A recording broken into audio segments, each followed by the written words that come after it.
Saisinko toisen kupillisen, Misako? Toki, mutta juo se vähän hitaammin. Parantava tee ei auta, jos kieli on palannut. Siemaile, olet malttamaton. Sama voisi sanoa heistä. No niin, mestari Wu, sait teesi. Joko puhutaan?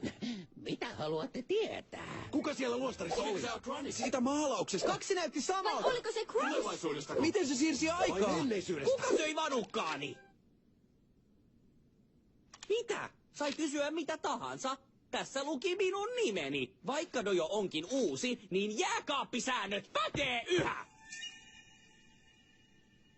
Jep. Anteeksi. Tyyppi luostarissa. Kuka se oli? Nyt täytyy aloittaa tarinan lopusta. Siitä on 40 vuotta. Käärmeessota oli vasta loppunut. Minä olin silloin paljon nuorempi.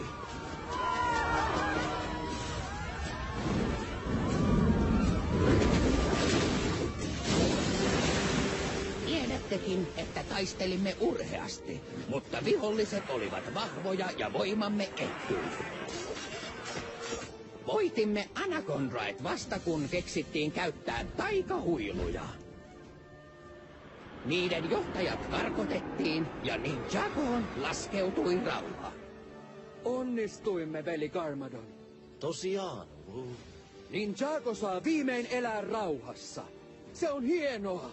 Tämä ei olisi onnistunut ilman teitä. Elementaalimestari. Savu, metalli, salama, varjo, tuli, vesi ja aika!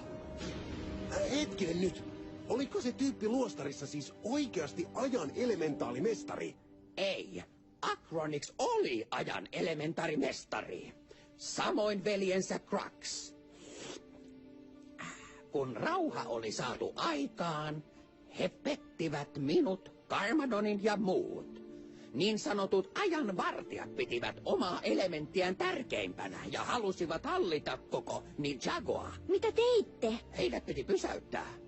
Tarvittiin kaikkien apua. Garmadonin, minun ja kaikkien mestareiden. Myös meidän vanhempien. Toki. Kai ja Nia.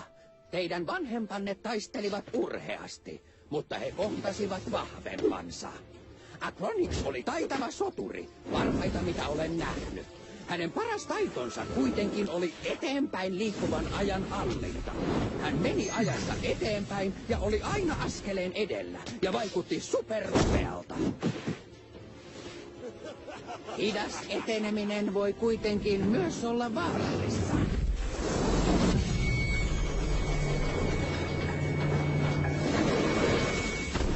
Erilaiset voimat, mutta yhtä tehokkaat.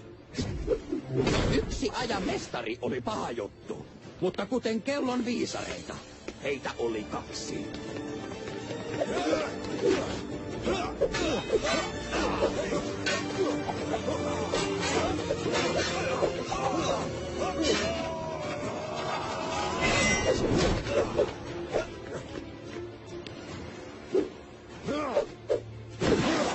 Cruxilla oli päinvastainen voima. Hän meni ajassa taaksepäin. Siitä on etua taistelussa. Jos on jo nähnyt vastustajan liikkeen, se on helppo väistää. Crux kykeni jopa pysäyttämään ajan täysin. Itseään hän ei toki pysäyttänyt. He ovat voittamattomia.